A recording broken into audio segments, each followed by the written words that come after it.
జై శ్రీమన్నారాయణ. ఈరోజు మనం కారపూస చేసుకోవడం ఎలానో తెలుసుకుందాం. ఫస్ట్ రేషన్ బియ్యంతో చేసుకోవాలి. బాగుంటాయి. రేషన్ బియ్యాన్ని మనం ఎన్ని తీసుకోవాలి, పప్పు ఎంత తీసుకోవాలి, మినపప్పు ఎంత తీసుకోవాలి, శనగపప్పు ఎంత తీసుకోవాలి, దాంట్లోకి ఏమేమి వేయాలి అనేది మనం ఇప్పుడు చూద్దాం. ఫస్ట్ బియ్యం కొలత.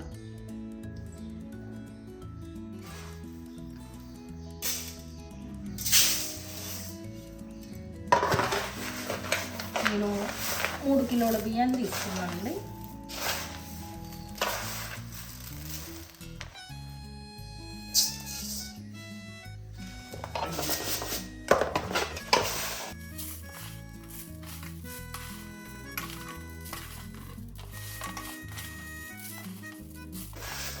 మూడు కిలోల బియ్యానికి మనం పప్పు ఎంత పోసుకోవాలి అనేది కూడా తెలుసుకుందాం. ఫస్ట్ 3 కిలోల బియ్యం తీసుకున్నాను నేను. 3 కిలోల బియ్యం మనము బాగా చెరిగి, పురుగు ఉన్న రాళ్ళు ఉన్న ఏరుకొని మంచిగా చెరిగి 3 కిలోల బియ్యానికి మనం మినపప్పు 1/2 కిలో పోసుకోవాలి. ఇవి మంచి పచ్చివాసన పోయి మంచిగా వేయించుకోవాలి. ఈ వేయించుకున్న పప్పు 1/2 కిలో అంతా.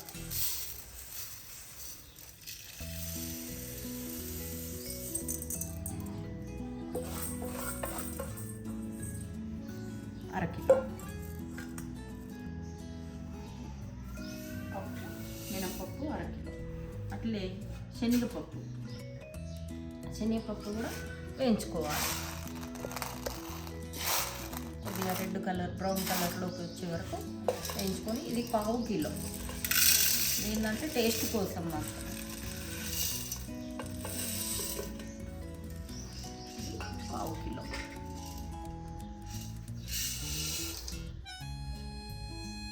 అలాగే ఇందులోకి జీలకర్ర,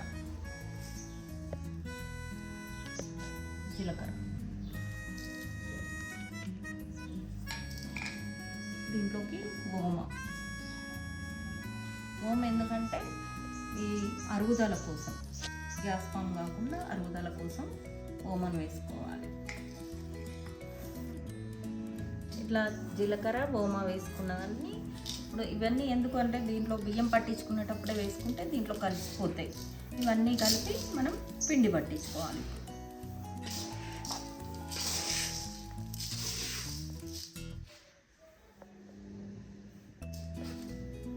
పిండి పట్టించుకున్నాక ఆ పిండిలో మళ్ళీ మనం ఉప్పు, కారం, ఈరోజు మేము వెరైటీగా చేసుకోవాలని చూస్తున్నాం. దానికి ఆలూతో చేసుకుందామని చూస్తున్నాం. ఆలూ కారపూస. అది ఎలాగో తర్వాత మేము చేసేటప్పుడు చూపిస్తాం, ఆ వీడియోలో చూపిస్తాం.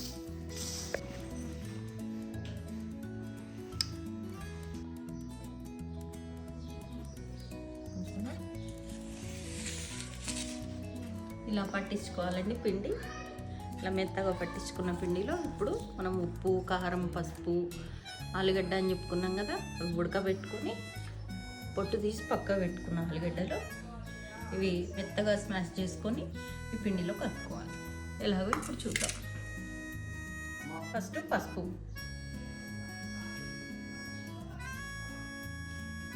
వేసుకుందాం. తర్వాత ఉప్పు,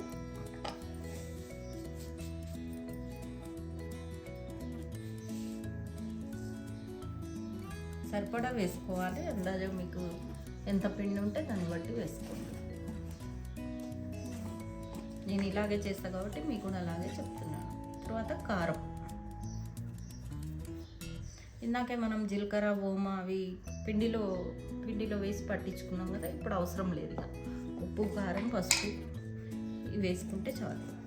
ఇష్టం ఉన్న వాళ్ళు నువ్వులు కూడా వేసుకోవచ్చు. మూడింటిని బాగా కలపాలి.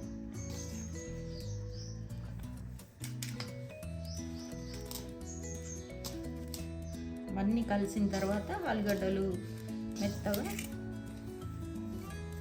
ఇలా స్మాష్ చేసుకోవాలి. మెత్తగా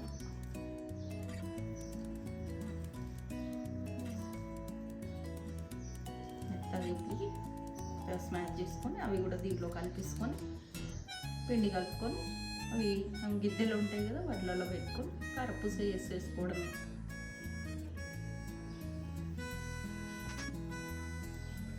ఆలుగడ్డనంతా కూడా స్మాష్ చేసుకోవాలి. అప్పుడు దీన్ని పిండిలో వేసి కలుపుకోవాలి. ఈ ఆలుగడ్డ వేయకుండా కూడా చేసుకోవచ్చు. ఈ ఆలుగడ్డ వేయడం వల్ల ఏంటంటే ఇంకా కాస్త మంచి రుచి వస్తుంది. ఆలుగడ్డ లేకుండా అయితే ఇదే డైరెక్ట్ పిండిని చేసుకోవడమే. ఆలుగడ్డ వేయడం వల్ల ఏంటంటే కరకరలాడుతూ సాఫ్ట్గా రుచికరంగా వస్తుంది.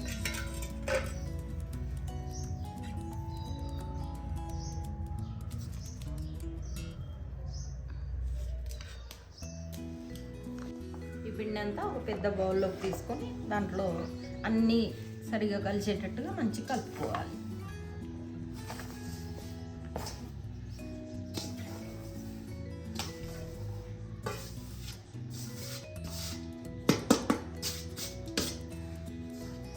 అన్నీ కలుపుకుంటే ఇందాక మనం స్మాష్ చేసుకున్న ఆలు ఉంది కదా, అది కూడా దీంట్లో మంచిగా మిక్స్ అవుతుంది. అప్పుడు ఈ పిండిని కొద్ది కొద్దిగా మళ్ళీ ఈ బౌల్లో వేసుకొని కొంచెం కొంచెం కలుపుకొని చేసుకున్నాం.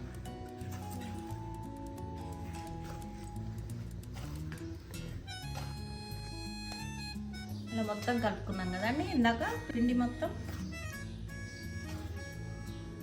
పిండి అంతా ఇట్లా మంచి కలుపుకున్న తర్వాత దీన్ని మళ్ళీ చిన్న బౌల్లోకి తీసుకొని కొద్ది కొద్ది కలుపుకుందాం నీళ్ళు పోసి.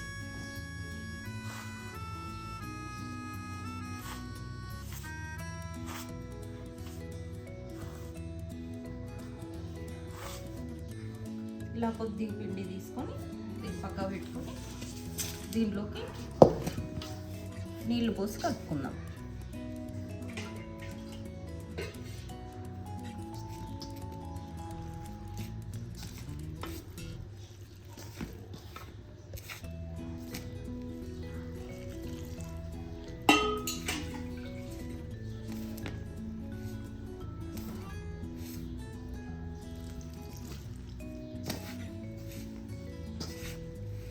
ఇలా మంచిగా కలుపుకొని ఎన్ని ముద్దలు చేసి పెట్టుకొని అవి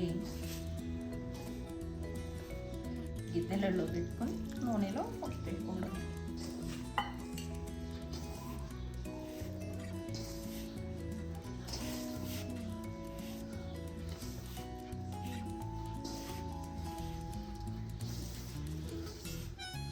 ఈ టేస్ట్ మొత్తం చాలా బాగుంటుందండి. ఇలా చేసుకొని చూడండి. ఒకవేళ ఆలుగడ్డ వద్దనుకుంటే ఆలుగడ్డ ఒకటి స్కిప్ చేస్తే సరిపోతుంది. మిగతా అంతా సేమ్ ప్రాసెస్. 3 కిలోల పిండికి 1/2 కిలో మినప్పప్పు, 1/2 కిలో శనగపప్పు. ఇవి మా అమ్మ చేస్తుంది, అందుకే మాకు అందరికీ చాలా ఇష్టం ఇట్లాంటి ఈ కారపూస అంటే. మా అమ్మ చేతి కారపూస మా ఫ్యామిలీలో అందరికీ కూడా ఇష్టం. మా పెద్ద అమ్మాయికి, వైష్ణవికి, అట్లే మా వారికి, నాకు, మా అమ్మాయికి, అందరికీ మా అమ్మ చేసే కారపూస అంటే ఇష్టం. అదే కొలతలతో ఇప్పుడు నేను కూడా ఫాలో అవుతున్నా. నాకు అటువంటి టేస్ట్ వస్తుందా రాదా చూద్దాం. ఇలా మూకుడు పెట్టుకొని దాంట్లో ఆయిల్ పోసుకోవాలండి. ఆయిల్ వేడయ్యాక ఇంజి పిండి అంతా ఇలా కలుపుకోవాలండి. ఇలా పిండి కలుపుకున్న తర్వాత ఇలా ముద్దలు చేసుకోవాలి. ఇలా ముద్దలలో కొంచెం తడి చేసుకోవాలి. వీటిని తడి చేసుకొని ఇంట్లో ముద్దలు పెట్టుకోవాలి.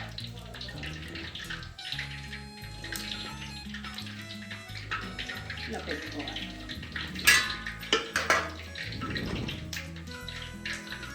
వీటి కూడా తడి చేసుకొని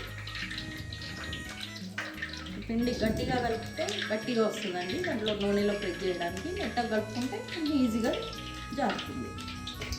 దీన్ని ఇప్పుడు ఆ వేడి వేడి నూనెలో, నూనె కాగింది కదా, వేడి నూనెలో చేసుకోవాలి.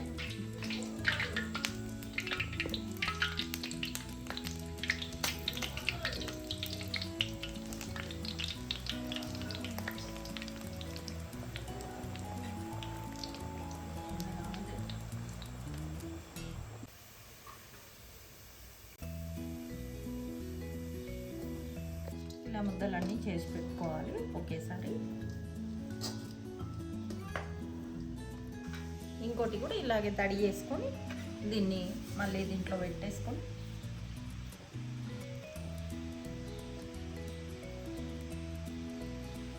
ఇలా పెట్టేసుకోవాలి.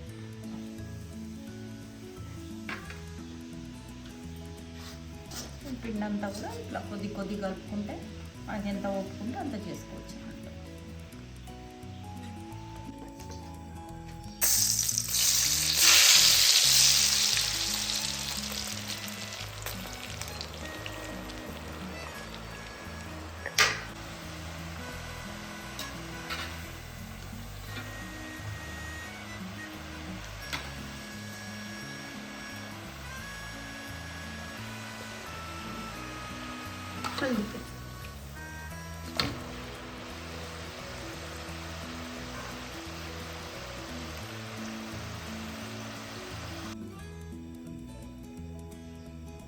ఇలా కాలినాక ఇది అన్నీ ఇట్లా చేసి పెట్టుకోవాలి. ఇట్లా అన్ని ముద్దలు రెడీ చేసి పెట్టుకొని వాటిని దీంట్లో పెట్టేసుకొని తోలించుకొని తీసుకోవడం. ఇలా కారపూస అంతా రెడీ అయింది. ఇలా కరకరలాడే కారపూస రెడీ. దీన్ని టీలోకి కానీ స్నాక్స్ పరంగా సాయంత్రం తింటే చాలా బాగుంటుంది. ఇలా మీరు కూడా చేసుకోండి. ఎలా వచ్చిందో మాకు కామెంట్ చేయండి. ఇంకేమైనా మీకు వెరైటీ పిండి వంటలు ఏమైనా కావాలంటే కూడా కామెంట్ చేయండి. ఈ వీడియోని లైక్ చేయండి, షేర్ చేయండి, సబ్స్క్రైబ్ చేసుకోండి.